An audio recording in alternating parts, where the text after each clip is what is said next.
Morning বন্ধুরা, কেমন আছো তোমরা? সবাই ভালো আছো তো? লাইফস্টাইল উইথ টিঙ্কুর পক্ষ থেকে তোমাদের সবাইকে ওয়েলকাম করছি।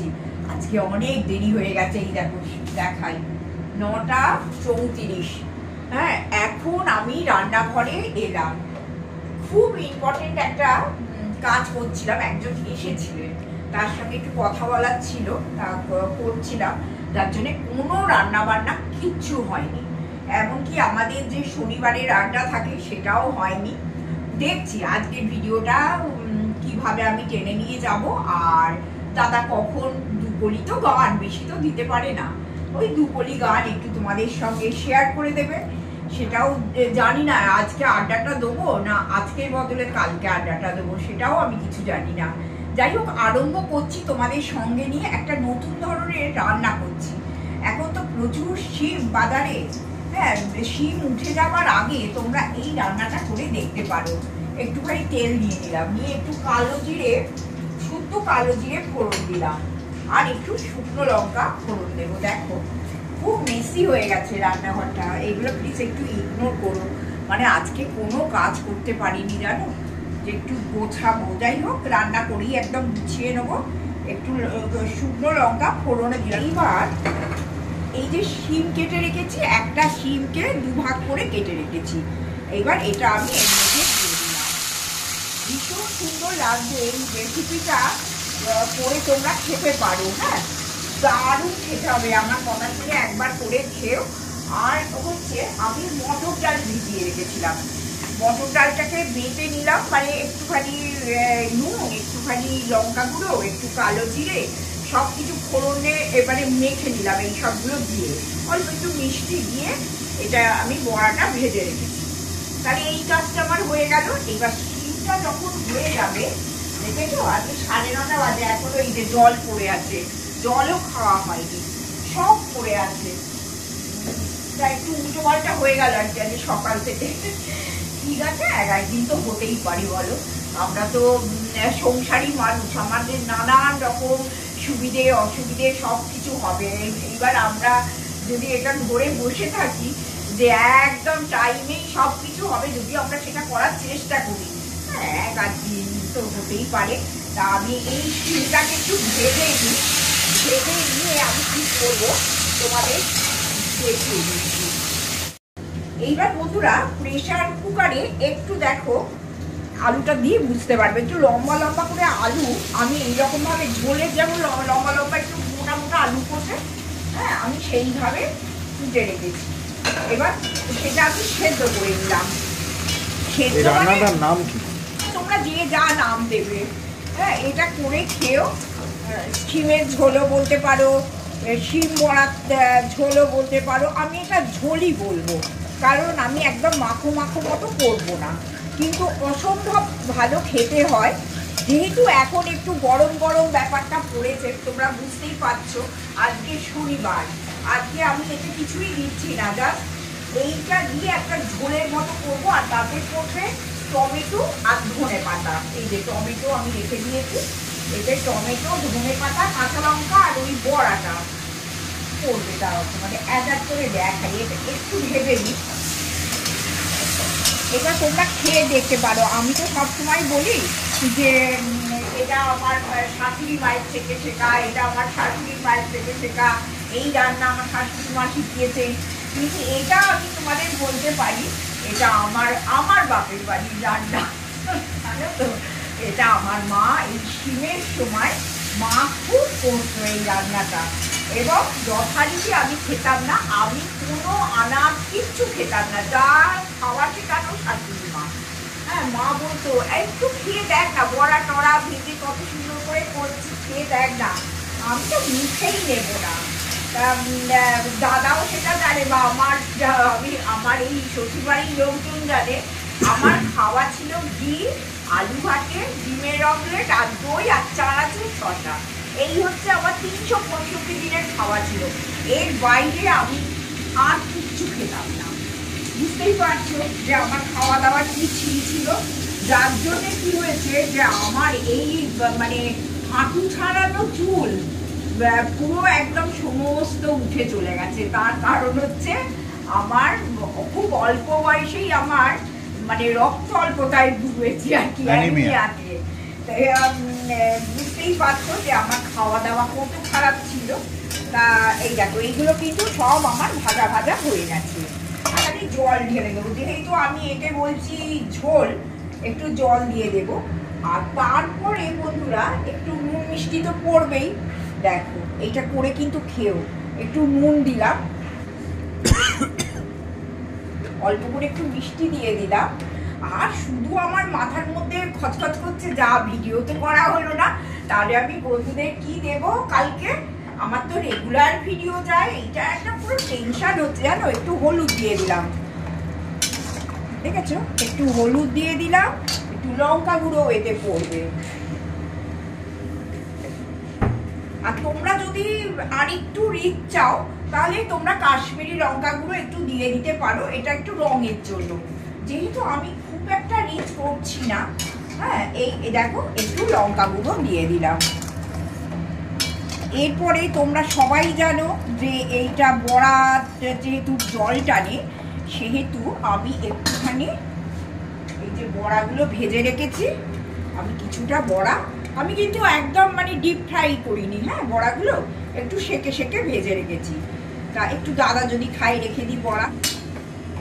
এইবার এটা একটুখানি ফুটে উঠলে তারপরে আমি কি করছি, বা শিমগুলো একটু সেদ্ধ হতে হবে, তারপরে আমি কি করছি তোমাদের দেখিয়ে দেব।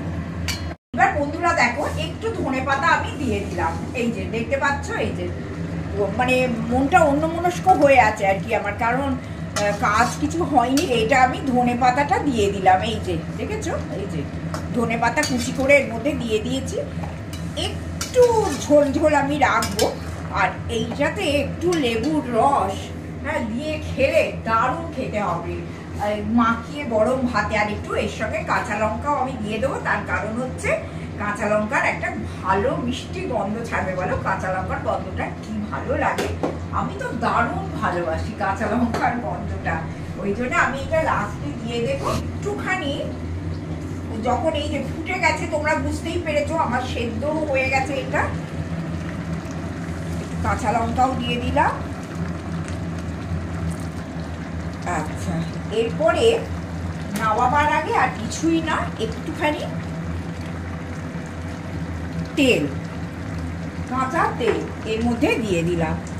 ব্যাস, একদম হয়ে গেছে আমার শিম বড়ার ঝোলই বলো, শিম বড়ার তরকারিই বলো, বা তোমরা আমাকে বলো এইটার কি নাম দেয়া যায়।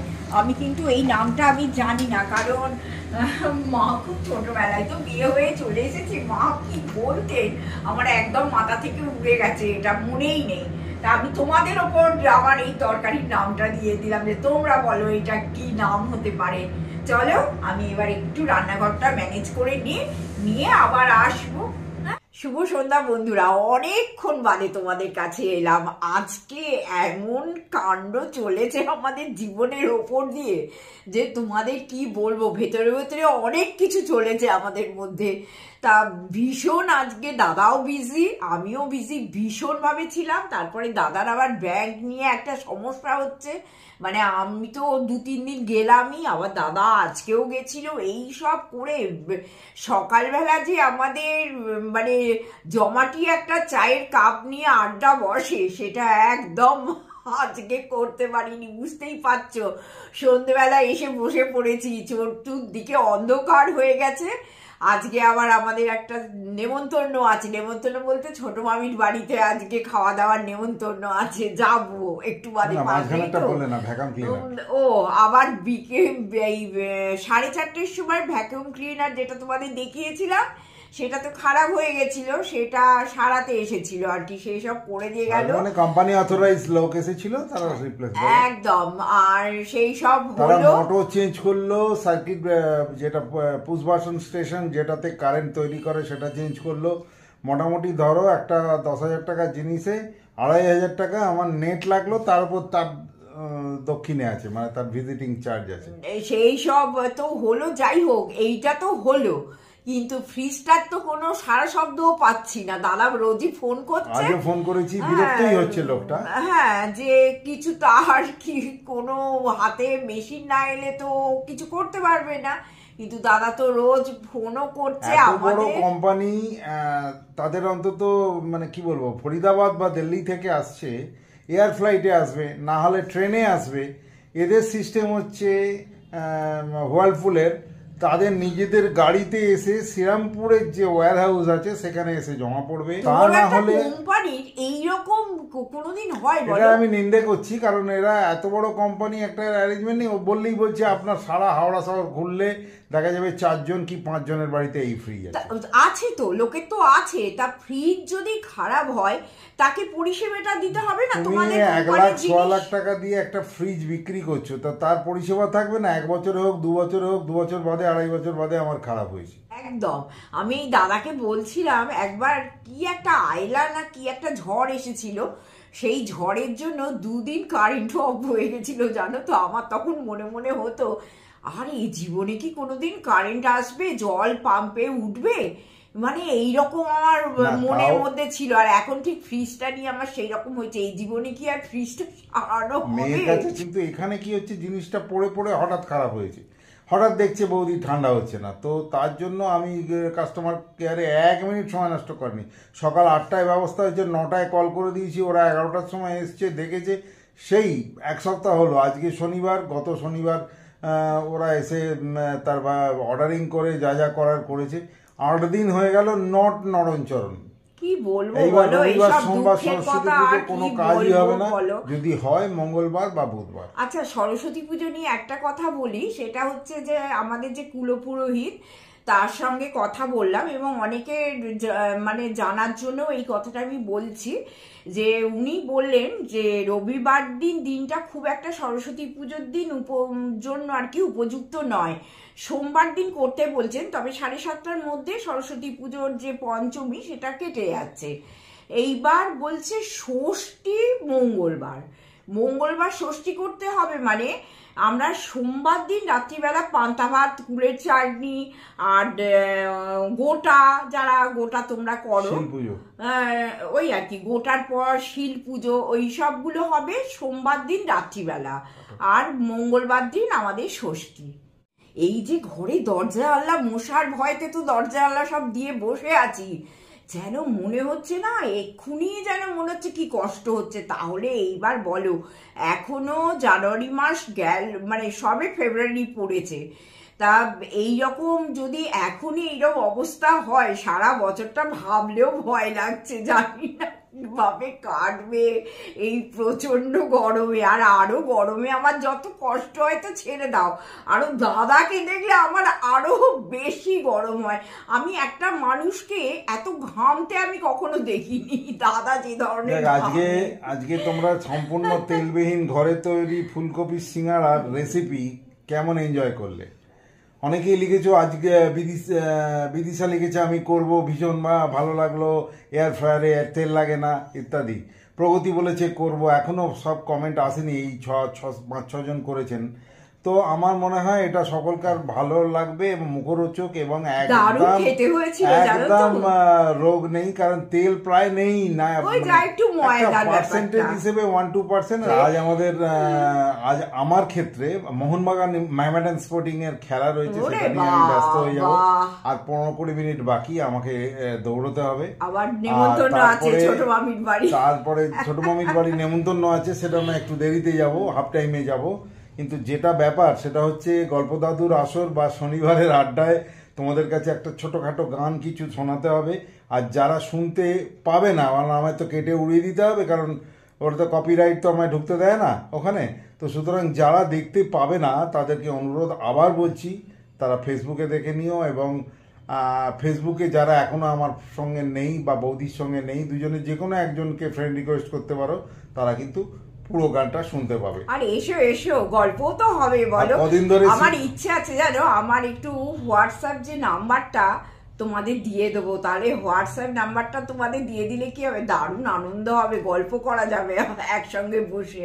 আমি আজকে দুকলি যে গান শোনাবো সেটা বিখ্যাত শিল্পী প্রয়াত হেমন্ত মুখোপাধ্যায়ের কণ্ঠে, এবং সুপর্ণা কিন্তু হেমন্তর ফ্যান, এবং রীতিমতো ফ্যান, ভালোবাসে। তো আমি সেটা যতটুকু পারবো দিচ্ছি, তোমরা সঙ্গে থাকো। নতুন জীবন ছায়াছবিতে অনিল চট্টোপাধ্যায় এবং সন্ধ্যা রায় এরা দুজন কাস্টিংয়ে ছিলেন। তো সেখানে হেমন্ত মুখোপাধ্যায়ের একটা খুব সাদামাটা গান, সেটা হচ্ছে এমন আমি ঘর বেঁধেছি। সেটা আমি দুকলি শোনাই তোমাদের, আর যারা শুনতে পাবে না তারা ফেসবুকে। তাহলে শুরু হয়ে যাক আজকের গান। দেখি যদি ভুল ত্রুটি হয় ক্ষমা করে দিও, কারণ আমি তো সরগম শেখা শিল্পী নই। ঠিক আছে, শুরু করছি।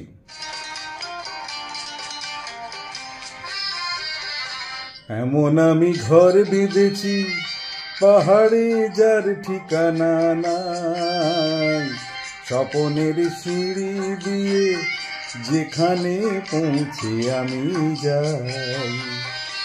এমন আমি ঘর বেঁধেছি পাহাড়ে যার ঠিকানা নাই, স্বপনের সিঁড়ি দিয়ে যেখানে পৌঁছে আমি যাই।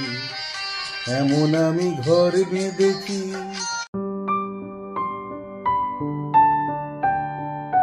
দিয়ে সোনা রোদের আলো যায় যে ধুয়ে মলিনতার কালো, দরজা খুলে ফুলের হাসি দেখতে আমি পাই, প্রতিদিন দেখতে আমি পাই।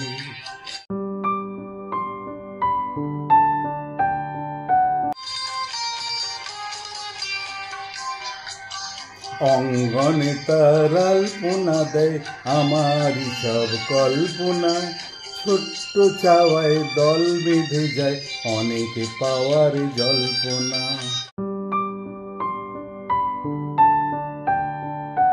জীবন বলে এ ঘর তুমি ভোলো, হৃদয় বলে এ ঘর গড়ে তোলো।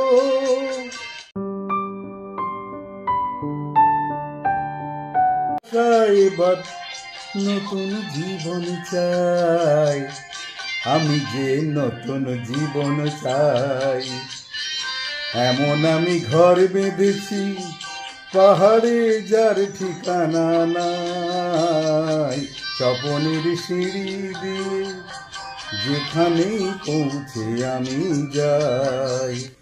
এই হলো আজকের গান। তো জানি না তোমরা কতটা আনন্দ পেলে।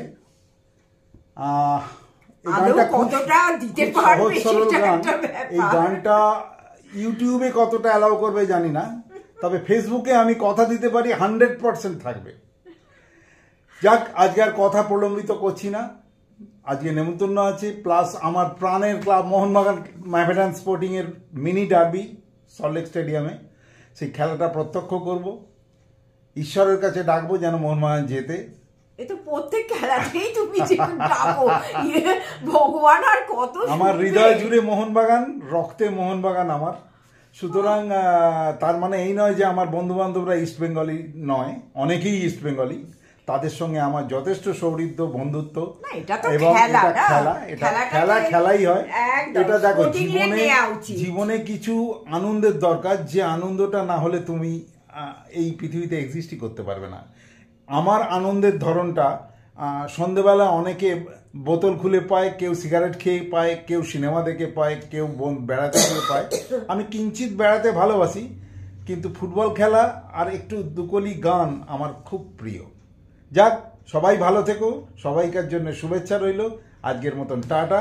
হ্যাঁ, আসি তাহলে, আবার আসবো আগামীকাল বা পরশু ভালো এপিসোড নিয়ে। আর সাবস্ক্রাইব কিন্তু চাই আমার, আর কমেন্ট কোনো কথাই হবে না।